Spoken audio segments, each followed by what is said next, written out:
Good morning. What day is it? Ah, it is hump day.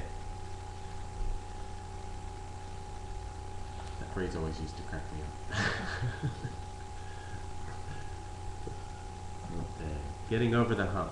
Getting through the week. Moving through another day of lessons and learning. Time is doing interesting things this morning. Speeding up, slowing down, just recognizing the perception. Allie and I were just talking about, we saw each other at the coffee house earlier, and how I kept looking at the time because I was being present about getting here. And it kept like, oh, it's only 10 minutes. It felt like it was 30 minutes, you know, and I was really kind of moving slow, which was beautiful because I had a beautiful reunion with a friend who I hadn't seen in a while. We were having some really kind of important conversation for the two of us. We were just kind of moving through it. And I noticed we were both kind of moving slowly through it, so perhaps that affected, our time as opposed to, if we were trying to rush everything, pack everything in. Our perception affects reality in such profound and subtle ways. And then we got here and started setting up, and that was like super fast. And then the meditation, even though it was kind of slow, melodic with the bells and the bowls, it was like I felt like I was just in it for a minute. And I looked up and I checked the time, and it was 25 minutes. Like, wow. Our perceptions. And I just find it interesting because usually I'm just challenged with time in general, in meaning that I have a pretty strong history of being resistant to it. Being on time, having to do things in a certain amount of time, having to clock in when I used to hold a job that you had to be there at 9 o'clock to clock in. If you were 5 minutes late, you were 5 minutes late, you were in trouble. Get there early. Stay late, get there early, stay late. So we're always measuring, I think, the value of our experiences through the amount of time, perceived time, that we have. And when it slows down, especially these days, because everything seems to be moving so fast, and I believe it is. I mean, we're already here, 23rd of, is it 23rd? Yeah, 23rd of February. I'm thinking, just yesterday, I was at the Grand Canyon on New Year's Day. What happened? It's almost 2 months ago. And May is around the corner. That's kind of, the launching of summer and, spring, not to skip spring. Spring is coming, but, really spring is more the April, May time for many of us. And then summer, the mid-month of June, July, and August. And I was having an interesting conversation with my friend who is considerably younger than I am, at 23. And said, I just realized that I'm in the early spring of my life.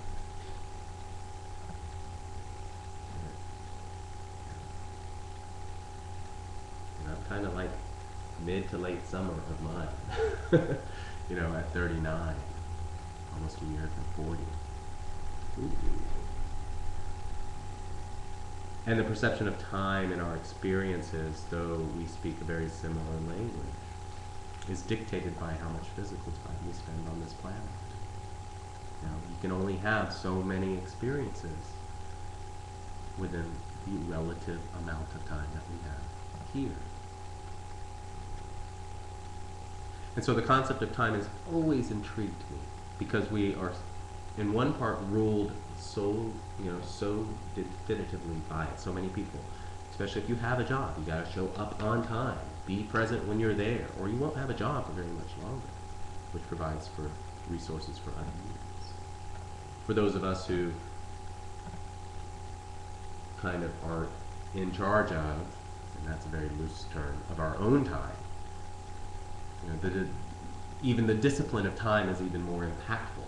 You know, I've got to create things. I've got to show up for class. I've got to be here on time so that I can be present for the people that are showing up. Giving our times to work, giving our times to play, giving ourselves time to rest, and finding the balance between all of that. And yet, time's an illusion. It doesn't exist. Except for our perception of it. We've created it.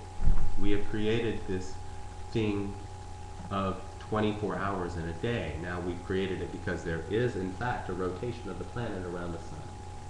And it takes a certain amount of time for it to do that. There's a beginning and an ending point, but they're connected, and it begins again, and again, and again. And completely malleable. Now you can go into a meditation or go into a conversation and expand it and contract it based on your awareness or your forgetting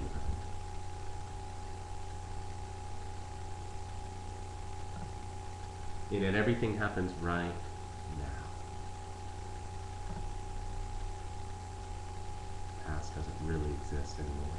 It's a memory. The future is a concept made up of an infinite possibilities that shall come in time based on current now actions.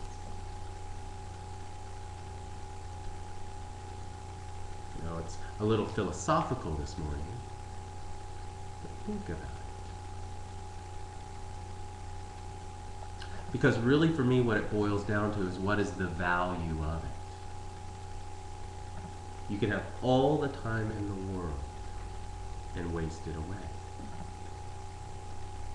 And you can have that much time left and make the most out of every bit of it. People who are facing physical death, terminal disease, cancer. I imagine what time must be like to someone in a coma. Does it stand still? Is it like being in a dream when you can have 4 dreams in a matter of 30 seconds? Or does it extend out like each second is a day? And then the perception of the people outside of that person who are the family that are hurting, loving, wondering, waiting. Days, weeks, months, years, maybe forever. Because the person still hasn't come out. It's been 10 years, what do we do?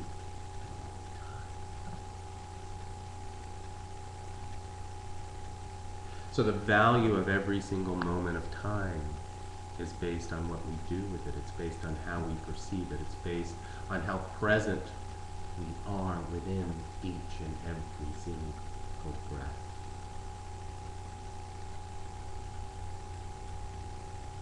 Totally Awesome QiGong, also known as Divine Breath Form.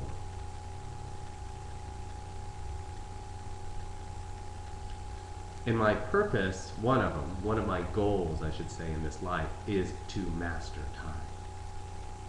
Time travel, stop it, speed it up, play with it, reverse it. I'm thinking there's got to be a way.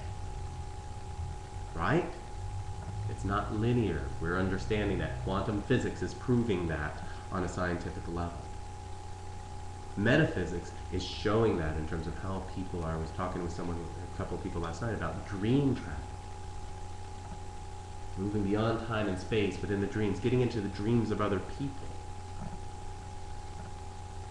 Somebody had mentioned, and a few people have, about how I showed up in their dreams. I'm like, I don't have any awareness that I'm traveling to people in my dream state, let alone theirs. But it's kind of interesting, a little bit freaky to me. That I have, 2 or 3 people I've heard from across the country who I've never met before say, hey, I had a dream about you last night. They know me, they maybe see my stuff on Facebook. I'm like, really? What kind of dream? Do tell. Was it as good for you as it was? But seriously, I'm like, interesting dreams. Another realm of trying to figure out what goes on within that state of time, space, continuum, or a suspension thereof, or combination. So I'm intrigued. Because there's so much happening right now. And with the value of the time that we have, and we have this date that's been put out there, December 21st, 2012. It's becoming more and more in the greater consciousness. What's going to happen? What's going to happen at that time? Which right now is still a concept, still an idea. It's not here. Sure, on some maybe dimensional level, there's an infinite number of possibilities that are already occurring, and in fact, they might even be going on. It is December 21st, 2012, somewhere in dimensional time, multi-dimensional time. I ain't gonna go there. So I'm gonna stick with the one that we're in right now. And go, well, whatever it is, it'll be interesting. But what value does that have for me? What does it mean for the world? That's one thing. But what does it mean for me in this place and time in the world? I have a long desire to travel around the world. And I intend to do so in 2012. I don't even know where I'll be on the globe on December 21st. I'll be paying attention to each and every single moment that leads me in that direction. And then when I'm there, when I'm present, it'll be, okay, I'm still breathing. Maybe. Hopefully. Maybe not. Possibly.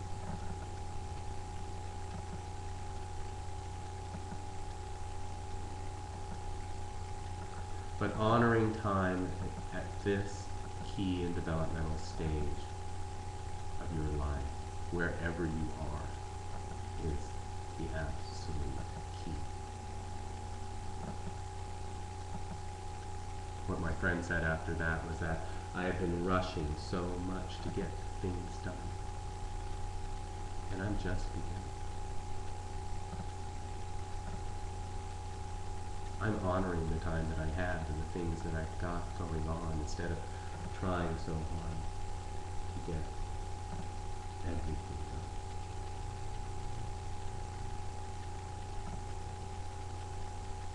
Some would even argue that there's nothing to even do.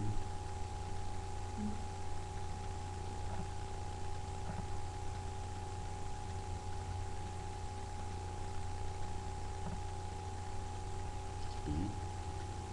Do what you gotta do when you gotta do it. Don't do what you gotta do when you don't. In theory, it's all beautiful, and we're integrating all of the concepts of how to be in the world, how to work within the time-space reality. And I will say that it does exist. I'm not really one of those that subscribe to it's all an illusion and you might as well just go find a nice rock and sit on and meditate for the rest of your life. Because again, it's like I said last time, on Monday, about how it is to integrate all of the energies of being into a singular point of thinking, feeling, speaking, hearing, doing, not doing. To listen and pay attention to all of it with all of who we are, mind, body, and spirit. And as you raise your vibration to that level of listening,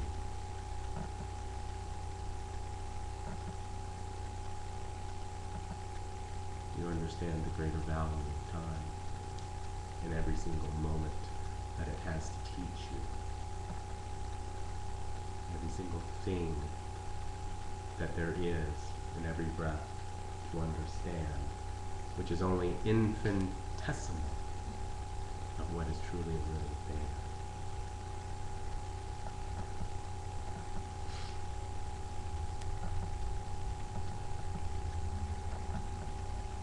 Contemplation is a powerful and yet sometimes dangerous thing.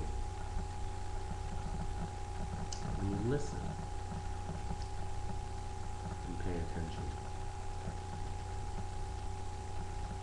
it speaks a great deal. So, I read something that kind of hit me on that point, and I'll close with that.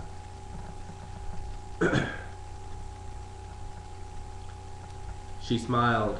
When the student is ready, the teacher appears. Yeah, I've heard that one before, I said. But do you really understand that statement, what that statement really means? When the student is ready, the teacher appears. Everywhere. In the sky, in the trees, in the taxi cabs and banks. In therapist's office and service stations, in your friends and in your enemies. We're all teachers for one another. There are teachers in every neighborhood, in every city, state, country. Teachers for every level of consciousness.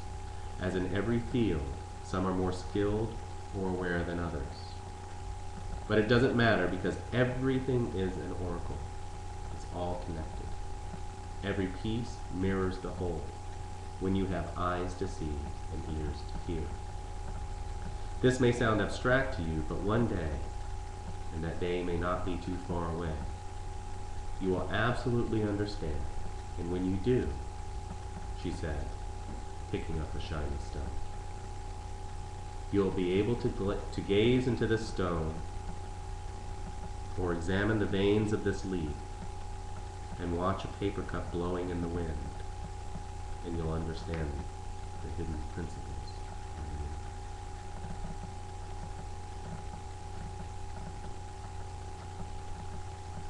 From Sacred Journey of the Peaceful Warrior, Dan Melvin. And I believe the elements and the key are in the time that we have here. All of it possesses the answers to what it is that we're seeking. And the people that we spend our time with are some of the biggest, crucial keys. So enjoy your time with that and with them. And if they're causing you to struggle, pay even more attention. They'll be your greatest teachers.